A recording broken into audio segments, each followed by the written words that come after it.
东区社群的朋友们，大家好。Hi everyone, this is Joy Singh from Global Coin Research. I'm here at Block Temple Live at ABS Summit 2019, and I'm here really delighted to have David Lee, professor of SUSS, to join us today to speak to us about what's going on in Asia cryptocurrencies and also thoughts on Libra. Yeah, good morning. Good morning. It's really a great pleasure, Joyce, to be here. Thank you very much for the interview. Thank you so much for being here and for sharing your thoughts. It's a great pleasure. Would you share us what you've been up to recently? I have been paying a lot of attention on the latest. I think everybody is paying attention to that, which is the Libra coin. Yeah. Looking into a lot of the design and the thinking behind it. Yeah. So quite a lot of time is spent on looking at the coding and the design that they have. And I think we are amazed at how much financial inclusion element is in there. Very interesting. Can you describe more and share more details where you're I think there? in the case of the Libra coin, Yeah. they have a very interesting Libra BFT, the consensus algorithm, and there are 100 nodes. So at the moment there are 28 nodes which are known, but there are still 72 nodes which are not known. Right. So this is something that I think perhaps is deliberately left to be unknown, or is in the process of getting the other 72 members for the association. And the other thing which is very interesting to us is the basket of currencies or stable assets. Right. The fiat assets are unknown at this moment. So these two elements are, from the governance perspective, is the most interesting. For sure.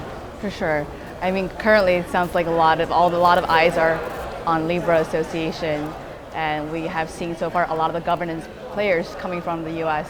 Given that you're in Singapore, what do you think their opportunities are potentially to actually get involved, or with the parties from Singapore or the rest of Asia? Yeah, I think a lot of people will be interested in the 72 nodes. Yes. The question is that with 34 nodes, you will not have any consensus. So the key question is that for the number 34, it's very interesting. Yes. Whether this 34 will be government organizations or government-linked organization which play a major role, or could it be non-governmental associations or organizations that will take part in that? How many business organizations will be taking part? So all these dynamics are still unknown at this moment, but it's very interesting. So I will see that if any nodes have got a government in there, or government-linked companies or government-linked organization there, it may open up another Pandora box. Do you think potentially if they're down the road, the Monetary Authority of Singapore or GIC potentially could be a node participant? I'm not too sure, you never know, but then it's certainly very interesting that you are talking about financial inclusion. There are a lot of banks and governments are excluded from the financial system. So a lot of time we just think about financial inclusion as people who are not getting the banking services. But there are a lot of countries, there are a lot of societies which are excluded. And it'll be interesting if they can be a lot more inclusive by including governments or banks or any other financial institutions where they are not in the mainstream finance. And that will be extremely interesting, and the momentum will be even brighter than what we see now. Yeah, that's really interesting. I'm not sure if you heard of Kakao Talk. They have their own blockchain called Clayton, and they have announced also a number of their stakeholders that are corporates as well as government members. So one of them is actually the Union Bank of Philippines, which I find super fascinating because they actually have already started looking for node participants across. Yeah, it's fantastic. I think the blockchain community has done a lot in serving the society, and that's the right direction to go because there are just so many people excluded from the financial system. Yes. And in the beginning, Satoshi was just looking into it as a way that there's no legal entities. So frankly speaking, that was very difficult, or the cost of regulating Bitcoin is very high.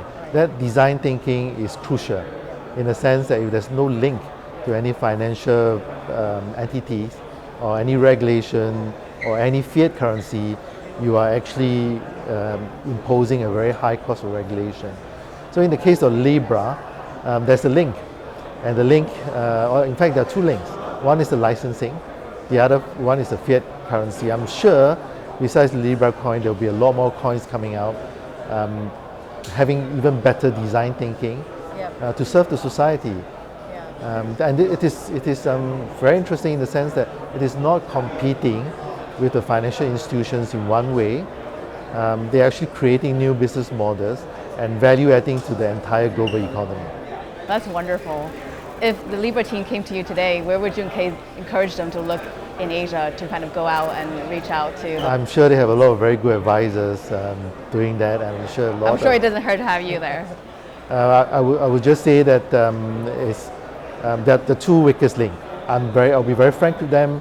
The two weakest links will be fiat currency, which I think is inevitable because this is a transition period. In the entire decentralization process, we are just dynamically trying to distribute trust over time. So you have to start somewhere, which is centralized. And also that there's a license. Today they are applying for bid license in New York. So licensing could slow them down, but it is inevitable that you have to start somewhere. Right. But eventually, I think there are a lot of interesting thoughts that when you talk about stable coins, it doesn't mean that you have to be stable to a fiat. You can be stable to your crypto income, you can be stable to your fiat income. You're actually fractionalizing the company structure from revenue to cash flow to any other functions that will benefit the currently shareholders but in future token holders.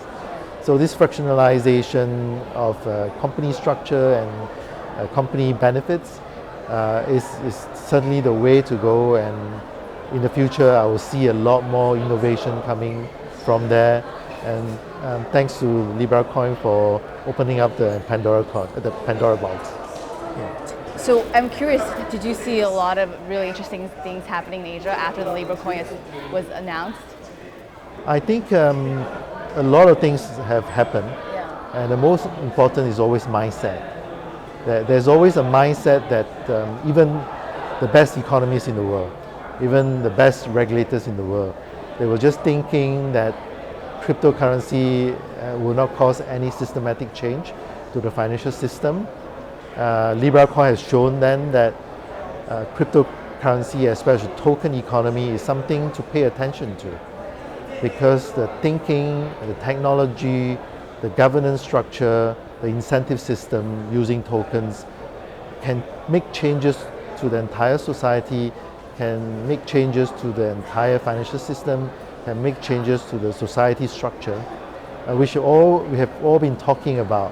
But it's just that because there were not one organization with 2 billion users. Right. So scalability, not in terms of technical scalability, social scalability has always been a problem.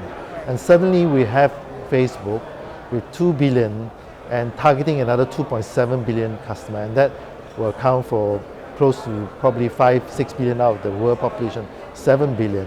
And people start to realize that, well, maybe we should pay attention and look at the coding, look at the consensus algorithm, look at the governance, and look at the design thinking behind this token economy.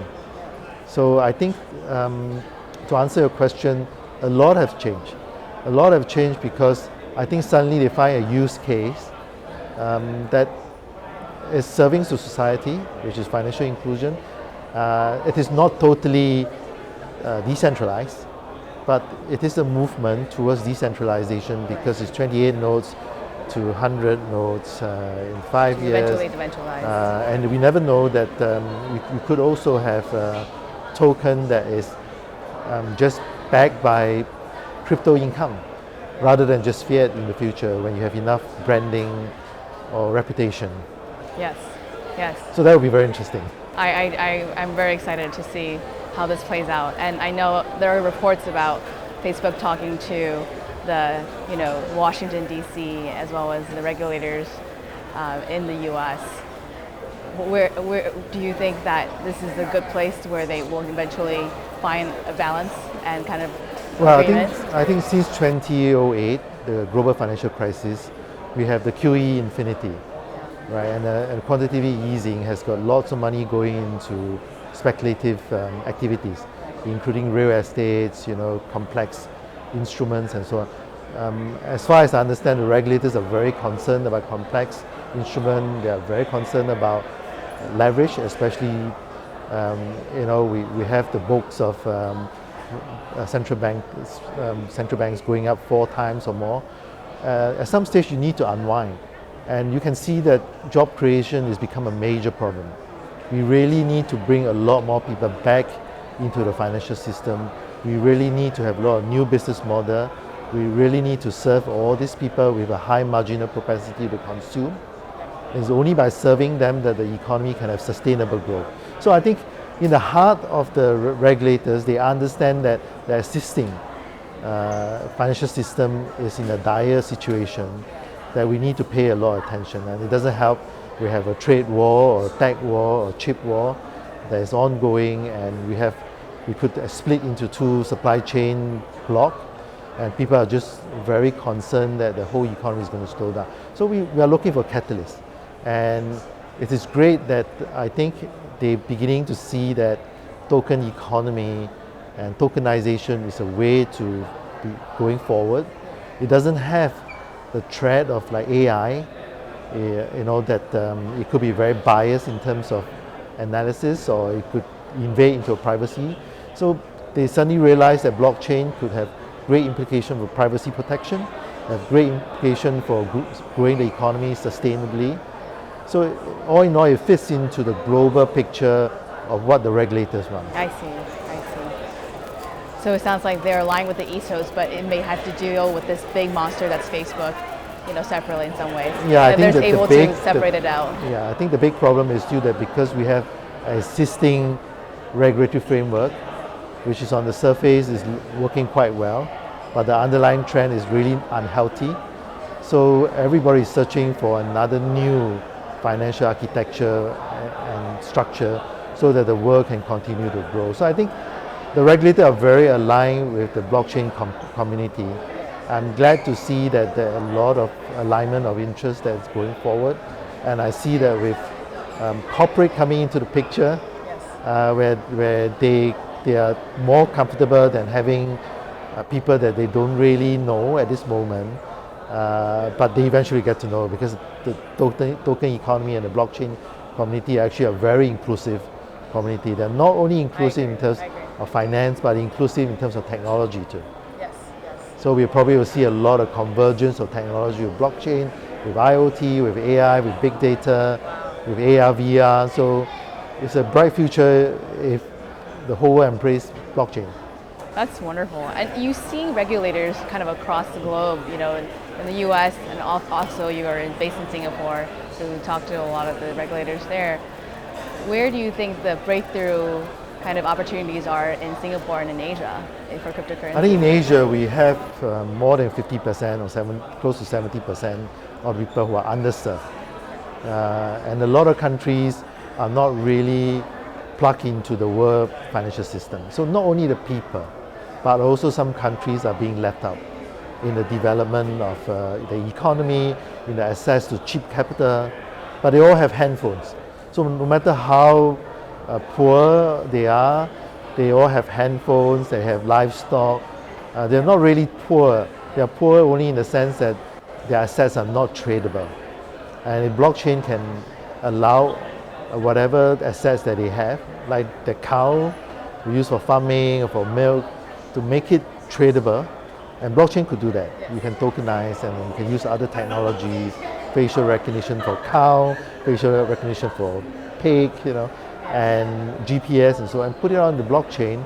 Then you will see the whole world changing, because suddenly a lot of assets which are not tradable, where insurance company will not touch, now they are willing to insure and are willing to lend money at a cheaper rate.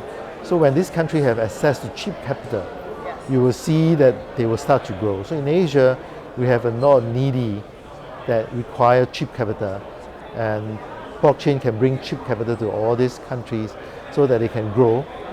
I think this is something that in Asia we could do, and of course in Africa as well. Africa, South America, we cannot just focus on one side to say that well, blockchain is going to cause financial instability and so on, but a very monopolistic structure too can be very unstable. Yes. So I think we need to have a balance, and I think regulators are coming to understand that.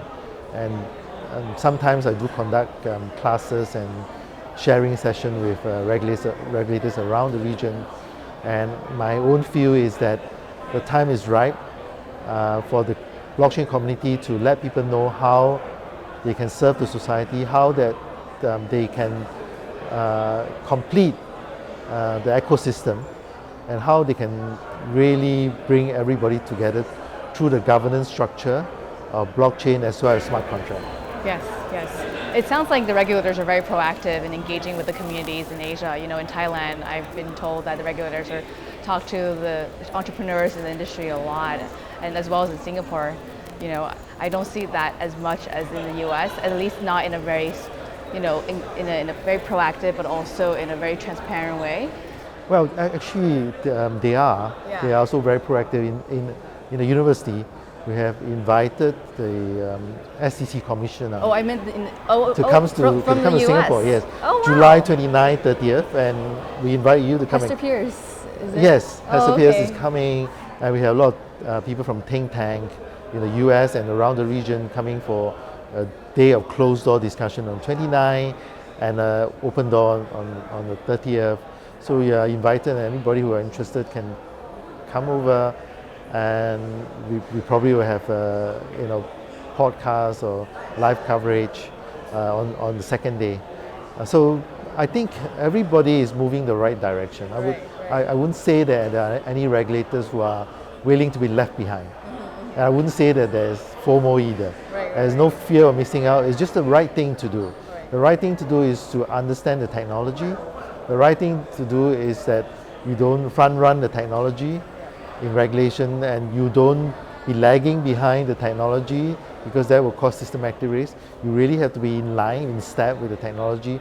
And the only way to do it is to understand the blockchain. The only way to do is to get involved with the blockchain community, and that's why you see a lot of sandboxes.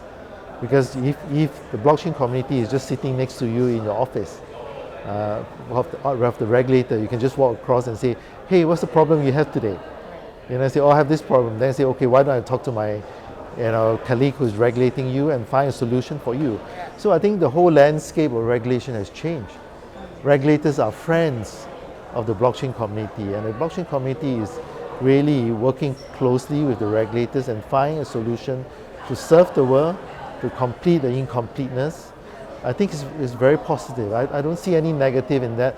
Initially, it was like, well, we are cypherpunk, we want to bring down the government, but I don't hear that anymore. Everybody is just very cooperative. Everybody is just very embracive, very inclusive, very cooperative, because blockchain is about inclusion, blockchain is about collaboration. So that's natural, and I think regulators understand. That's really nice. And one thing I find very special about this space is that everyone is very nice. Yes, exactly. Everyone's very open to speaking and very internationally minded. You know, and you have to be in the blockchain space because we're also interconnected, right? We're dealing with the borderless, boundaryless tokens and technology in itself. Just like what you're doing, I think you are great. I like that you have like Chuen, which is community. Right. I think that is important because we are all here trying to build a community. Yes. Wonderful. My last question actually is something that I think when I talk to a lot of projects, they often want to know more about how do we engage with the communities in Asia? How do we capture the young talent that's coming in that's already very excited about blockchain in Asia? You know, in Singapore, for example, you see it firsthand given that you're a professor at SUSS.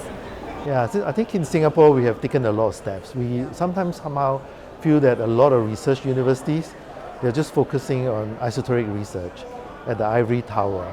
So wherever they have research, maybe have a lot of contribution to society in 30 to 50 years' time. But because of the entire global situation, we don't have that long a time to wait. So I think Singapore government has actually chosen a few universities. The Singapore University of Social Sciences have a huge population of people who are actually in transition, changing their career. We have about 14,000 people who are working at the same time attending classes. So we have an entire to learn about blockchain. Well, we have a lot of blockchain courses now. We have close to maybe about 10 courses. We have programming in Bitcoin, programming in Ethereum, we have design thinking, we have fintech, we have programming in Python. That must be the most out of any university in the world in offering these courses in I suppose we cryptocurrency. have the most courses, but we Yeah. are probably below the radar. We are fairly quiet about it because we have been quite busy revamping the entire finance courses and revamping a lot of other courses because we just feel that things are moving very quickly and very fast. So we have like 2 days courses. We get all the industry people to come and teach like Qterm, like Zuko from Zcash. They conduct 2 days courses, and after the 2 day courses, we actually try to organize those teaching materials into a formal credit courses that students can actually take them. So we now have probably about 10 courses just on blockchain alone. Wow. And people can come and take those courses. They are stackable. In other words, they can take enough courses, they will get a diploma, and then they can take enough credit units, they can get a master, and then they can take a bilingual DBA, Right. and then become a doctorate. I want to take these classes. Well, So I think the universities are also changing. right. And also I see that I sit on a few journals editorial board. Yeah. So a lot of journals will have special issues. So I tend to be on the editorial for the special issues, and we try to get a lot of people who are actually working in the area and encourage the younger researchers, the younger people who are still not tenure yet, to say that why don't you do research in this area? You could be the best in game theory, but how about looking at the use cases in blockchain like Libra token? I think there will be a lot of research on Libra token because I think the design is brilliant when you are trying to move from centralization to decentralization. So it's a process. So in there, there's a lot of dynamics. There's a reverse game theory. There's a lot of empirical work that you can be done, and there's a lot of empirical or big data analysis. And Photography as well, right? Yeah, there are a Lots lot of of snarks and research. starks that everyone's trying to learn about. Yeah. And also, I think there's also AI consensus that people are doing. There's also like quantum resistance consensus algorithm. So in terms of research, there are a lot of research that can be done, and also there are a lot of research, like in Singapore, National Research Foundation are funding research in privacy protection into like multi-party computing, zero knowledge proof. Yeah, so in Singapore, you can see that we're funding a lot of research in the area, even in governance, Right, that's wonderful. legal tech. Yes, yes. Legal tech, because smart contract, although it's not really a contract, but you really got to do a lot of research into how that ties in with the existing legal system. Wow, thank you so much, David. This has been so informative and helpful. I think everyone now wants to enroll in SUSS and learn about the blockchain courses there. I definitely will. And thank you so much for your time again. Thank you very much, Joyce. Yes. It's really enjoyable talking This to has you. been really fun. Yeah, This thank is you. Joyce Yang from Global Coin Research. Thank Bye, you. guys. Bye.